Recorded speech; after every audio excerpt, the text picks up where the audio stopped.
സാമ്പാറിന് പരിപ്പ് വേവിക്കുമ്പോൾ ആ പരിപ്പിൻ്റെ വെന്ത വെള്ളം ഞാൻ കുറച്ചെടുത്ത് മാറ്റി വയ്ക്കാറുണ്ട് കേട്ടോ, രസം ഉണ്ടാക്കാൻ വേണ്ടിയിട്ട്. രസം ഉണ്ടാക്കണ ശരിയായ രീതി ഇങ്ങനെയാണോ എന്ന് എനിക്കറിയില്ല. ഞാൻ ഉണ്ടാക്കുന്ന രീതിയാണ് ഞാൻ കാണിക്കുന്നത് കേട്ടോ. അപ്പോൾ ഒരു മിക്സിയുടെ ജാറിലേക്ക് കുറച്ച് കുരുമുളകും വെളുത്തുള്ളിയും ഇഞ്ചിയും പച്ചമുളകും കുറച്ച് മുളക് പൊടിയും പിന്നെന്താ ഒരു ലേശം മല്ലിയും കൂടിയിട്ട് ഒന്ന് അടിച്ച് മാറ്റി വയ്ക്കുക. ചട്ടിയിൽ എണ്ണ ചൂടാവുമ്പോൾ കുറച്ച് കടുക് ഇടുക, ഉലുവ ഇടുക, പിന്നെ വെളുത്തുള്ളിയും പച്ചമുളകും കൂടിയിട്ട് ഒന്ന് വഴറ്റുക. ആ വഴറ്റിയതിലേക്ക് തക്കാളി ഇട്ട് വഴറ്റുക. നമ്മൾ മിക്സിയിൽ അടിച്ച് വെച്ച കൂട്ടിട്ട് വഴറ്റുക.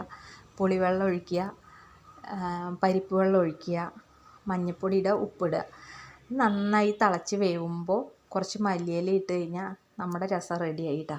നമ്മുടെ അല്ല, എൻ്റെ രസം റെഡിയായി. പിന്നെന്താ, രസം റെഡിയായി കഴിഞ്ഞാൽ എന്താ, ചൂടുള്ള ചോറെടുക്കുക, രസം ഒഴിക്കുക, എന്തെങ്കിലും ഒരു മീൻ വറുത്തതോ മീൻ വറുത്ത് കൂട്ടാത്ത ഒരു പപ്പടം എടുക്കുക, നന്നായിട്ട് കഴിക്കുക. ഞാനിപ്പോൾ ഒരു ലേശം ചിക്കൻ ഉണ്ട്, അതാണ് കൂട്ടണം കേട്ടോ. അപ്പോൾ ഇന്നത്തെ വിശേഷം അത്രയേ ഉള്ളൂ. നാളെ നല്ലൊരു വീഡിയോ ആയിട്ട് വരാം. ബൈ.